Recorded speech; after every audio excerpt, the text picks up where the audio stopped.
एक पत्नी की दुख भरी कहानी। एक खूबसूरत प्रेम कहानी के बाद उन्होंने शादी कर ली और 2 हफ्ते बाद पति काम पर जाने के लिए उठा और अपना चेहरा धोने के लिए बाथरूम गया। उसने आईने में देखा कि उसके चेहरे पर अलग अलग रंगों से कुछ शक्लें बनी हुई हैं। उसकी सीधी सादी बीवी, बचकाना और मासूम दिल रखने वाली, उसने सोते वक्त उसके चेहरे पर कुछ लिख दिया था। उसने इसे बड़े प्यार से अंजाम दिया था। वो उस पर हंसने के लिए तैयार थी। सुबह वह उसके पीछे दौड़ेगा, उसे पकड़कर उसके गाल पर चुटकी लेगा, फिर उसे कसकर गले लगाएगा और उससे कहेगा कि वो उससे बहुत प्यार करता है। फिर वो दोनों पूरा दिन उसके चेहरे पर हंसेंगे। उस बेचारी मासूम बीवी ने पिछली रात ही ऐसा सपना देखा था, लेकिन उसके पति ने गुस्से में अपना मुंह धोया और फिर किचन में कॉफी पीने के लिए चला गया, जो वह रोज सुबह पिया करता था। उसकी पत्नी आज कॉफी बनाना भूल गई थी, क्योंकि वो उससे थोड़ा सा झगड़ना चाहती थी।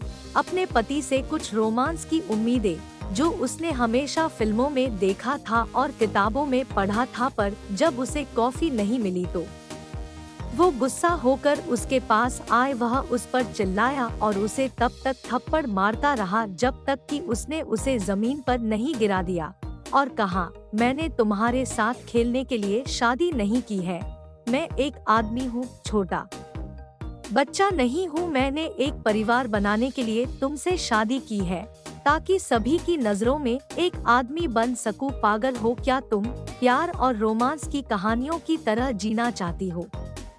जागो जागो, तुम किसी फिल्म की हीरोइन नहीं हो। जो कहानियाँ तुम पढ़ा करती हो वह सब खत्म हो चुकी है।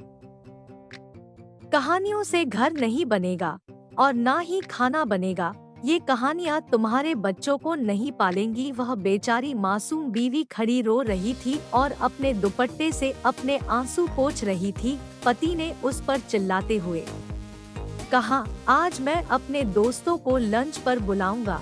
मैं चाहता हूँ कि जब वह आए तो सारा खाना तैयार हो जाए। तुम समझ गई ना? और अगर खाने पीने में कुछ कमी रही तो तुझ पर अफसोस हो। वो उस वक्त खुद को ऐसे आदमी के रूप में देख रहा था कि जिसकी पत्नी उसकी इच्छाओं पर चलती है। वो अपनी पत्नी को जख्मी दिल के साथ छोड़कर बाहर चला गया। वह खड़ी इतनी जोर जोर से रो रही थी कि वह ठीक से सांस भी नहीं ले पा रही थी। वह जल्दी से दोपहर का खाना तैयार करने लगी। उसकी आंखों से बराबर आंसू बहते जा रहे थे। पति उस दिन काम पर नहीं गया, अपने दोस्त के घर चला गया। वो सोच रहा था कि उसने जो किया वो सही किया या गलत। वो अपने दोस्त से जाकर सब बताने लगा, आज मैंने अपनी बीवी को ये कहा, ऐसे डांटा, ऐसे मारा। लेकिन सौभाग्य से उसका दोस्त उसके जैसा नहीं था। उसने उसे अपनी बात पूरी करने की अनुमति नहीं दी और यह कहते हुए उसे बीच में ही रोक दिया, व्हाट मैन आर यू? यह सब कैसी क्रूरता तुम्हारे अंदर भरी है? इस तरह तुम अपनी पत्नी के साथ व्यवहार करते हो? क्या तुम एक अच्छे पति हो? क्या तुमने ईश्वर के दूत को नहीं सुना? महिलाओं के प्रति दयालु रहो। महिलाएं कांच की बनी बोतल की तरह होती है। आपको उसके साथ नरमी से व्यवहार करना होगा, उसके प्रति दयालु होना होगा, उसके साथ कोमल होना होगा, उसे दुलारना होगा और उसे तोड़ना नहीं होगा। अरे यार, तुमने अभी कुछ समय पहले अपनी पत्नी से खाना पकाने और बच्चों की परवरिश के बारे में जो बताया था, वो सब मूल रूप से उसके साधारण कामों में से एक है जिसे वो रोज करती है। और तुम्हारा उसके साथ दयालु और स्नेही होने से ही तुम्हारे लिए उसका प्यार और जुनून बढ़ेगा। वो आपको बताए बिना घर के वो सारे काम करेगी जो तुम चाहते हो। वह तेरी दासी नहीं है और न वह घर की नौकरानी है। तूने भी उससे इसलिए शादी नहीं की है कि जब उसकी जरूरत पड़े तो तू उसे इस्तेमाल करे, वरना उसे कूड़े की तरह फेंक दे। मेरे दोस्त, वो आपकी पत्नी है, आपका जीवन है, आपका सब कुछ है। उसे परेशान मत करो। ईश्वर से माफी मांगो और अपनी पत्नी के पास लौट जाओ। उसकी इज्जत करो, और फिर कभी उसको तकलीफ ना देना। पति दुखी हुआ, बहुत पछताया और अपने अंदर कुछ कमजोरी महसूस की। वो रो रहा था और अपने किए पर बहुत शर्मिंदा था। और फिर उसने पत्नी को यह बताने के लिए फोन करने का फैसला किया कि उसने अपने दोस्तों के साथ दोपहर का लंच कैंसिल कर दिया है और वो घर आ रहा है। वो उसके साथ बैठकर खाना खाएगा। वो उसे बहुत याद कर रहा है। फोन की घंटी बजी, लेकिन उसने फोन नहीं उठाया।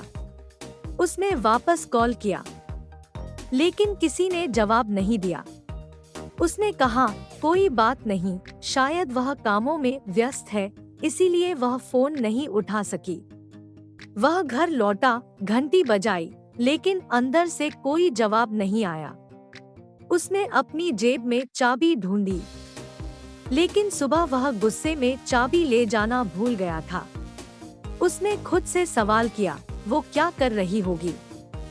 उसने फिर से घर की घंटी बजाई, लेकिन किसी ने उसे जवाब नहीं दिया। और अचानक उसका फोन बजने लगा। फोन करने वाला उसका साला था। उसने बताया, बहन ने मुझे फोन करके बताया, भाई मैं ठीक नहीं हूँ, मेरी तबीयत बहुत खराब हो रही है, मुझे अस्पताल लेकर चलो। उसने बताया। बहन यह सब बताते हुए बहुत रो रही थी। वह कह रही थी, भाई जल्दी से आ जाओ, मुझे बहुत डर लग रहा है। यह सुनकर उसके पति का दिल इस ख्याल से रुक ही गया था कि उसके साथ कुछ बुरा हुआ है। उसने एक टैक्सी रोकाई और अस्पताल चला गया। वहां उसे उसका पूरा परिवार मिला। उनके चेहरे पर उदासी छाई हुई थी। उसने सोचा कि वे उससे गुस्से में मिलेंगे, क्योंकि उसकी पत्नी ने उन लोगों से इसकी शिकायत की होगी। लेकिन थोड़ी देर के बाद उसको लगा कि उसकी पत्नी ने किसी को कुछ भी नहीं बताया है। वह भी उनके साथ इंतजार करने लगा।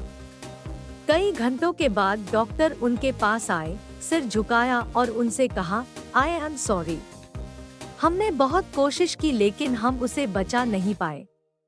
हमें बहुत अफसोस है, वह मर गई है। शाम को पति अपनी पत्नी के भाई से दूसरी चाबी लेकर घर आया। ताला खोलकर घर के अंदर गया तो टेबल को ढका हुआ पाया। उसने टेबल पर से कपड़ा हटाया। टेबल पर बहुत ही स्वादिष्ट व सुंदर तरीके के पकवानों की डिशें लगी हुई थी। उसने फ्रिज के दरवाजे के ऊपर एक कागज लटका हुआ देखा। उसने उसे खोला तो उसमें लिखा हुआ था, मेरे प्यारे पति, आज सुबह जो मैंने गलती की मुझे उसके बारे में बहुत अफसोस है। आप मुझे माफ कर दो। मैं आपसे बहुत मोहब्बत करती हूँ। मैं चाहती थी कि आप मुझे गले लगाकर मुझसे कहें कि मैं तुमसे बहुत मोहब्बत करता हूँ, तुम मेरी जिंदगी हो।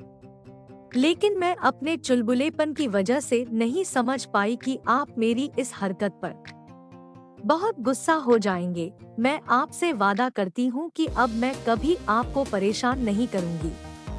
मुझे उम्मीद है कि आपके दोस्तों को खाना बहुत पसंद आएगा। ये उस आदमी के लिए शर्म की बात है जो अपनी बीवी से प्यार तो करता है, लेकिन यह भूल जाता है कि उस पर दया करना और उससे मोहब्बत करना ईश्वर ही का एक आदेश है।